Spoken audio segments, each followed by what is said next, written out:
नमस्कार मित्रांनो, चला आज आपण बऱ्याच दिवसामध्ये वादळी वारा चालू होता आणि आज आपण समुद्रामध्ये चाललो आहोत ढोल मासेमारी करायला. चला इकडनं आपल्याला खोलसमोर जाऊया. हे बघा, आपल्या आता डोली मांडायला सुरुवात केलेल्या आहेत. अशा प्रकारे डोली मांडतात पाहू शकता आपण.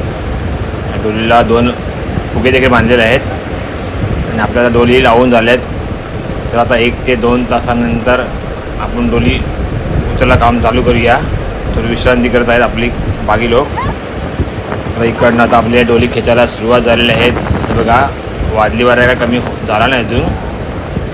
आणि आपल्याला मासली बघा किती आलेले आहेत, भरपूर आलेले आहेत. मांजरी मासली, बोंबील मासे दिसत आहेत. तर आता उचलून घेऊया.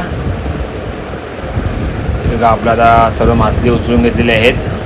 पाहूया आपल्याला कोणते प्रकारचे मासे आले आहेत. बोंबील दिसत आहेत, मांजरी आणि कोलंबी, पॉपलेट मासे आहेत आणि जेलीफिश आले आहेत.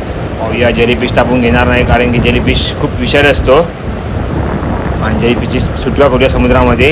ह्या बाजूला आपला नवीन प्रकारचा एक मासा आलेला आहे. हे बघा, आता जास्त मासा येत नाही, याला आम्ही केन मासा बोलतो. ह्या मासाला तुम्ही काय सांगतात नक्की आम्हाला कमेंटमध्ये सांगा. हे बघा, जिवंत आहे. मित्रांनो, व्हिडिओ आवडला असेल नक्की लाईक करा, शेअर करा. धन्यवाद. जय एकविराई.